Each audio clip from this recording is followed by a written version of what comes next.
In personal finance, similar to any skill in the world, the starting point is knowledge. And for knowledge, there are two books we would recommend.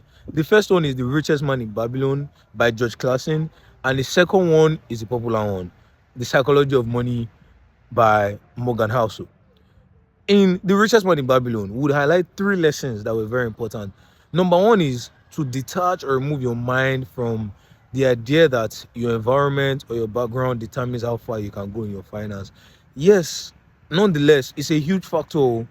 It's a huge impact on the type of person that you are, but self-education, understanding that regardless of where you're coming from, it really doesn't matter as long as you can set a target for where you want to be, or you can even imagine it, then that is the first detachment. That is the first idea that, yes, I know what I want to do with my finance.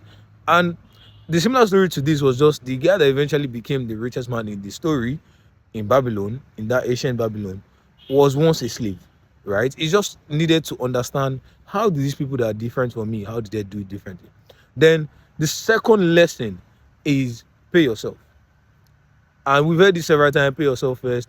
But think about it this way. Most of us, when we earn an income, we are paying the person that made this shirt. We're paying the person that made the phone I'm using to record. We're paying the person that's going to, that's making the shoes that we're wearing. We're paying, fuel, electricity. I know these things are important. They are bills. There are things that are important for us to continue to live our life and all of that. But what most people do not do is actually pay themselves. Like, you're putting away that, regardless of everything that I've earned, I'm putting away this money for myself. And you consistently do that and you allow it to compound. The simple rule in The Richest Man in Babylon was just 10%. Yes, the other 90%, use it depending on what you want to use it for. Use it for yourself, use it to pay other people. But that 10%, keep it for yourself. Finally, the third lesson is compounding. Obviously, by the time you start paying yourself, you put it in a place where it's compounding interest. And in the book, what he was just doing was, he was paying himself and loaning it to people and collecting interest on top. And this was in the ancient days. The rules are still very much similar. And by allowing your money to compound and earn interest for you, is now a way for you to now be able to live off your interest. In the beginning, the interest might not be significant, but by the time it compounds and you're able to live it until you are eventually now able to live off your interest, that's a game changer.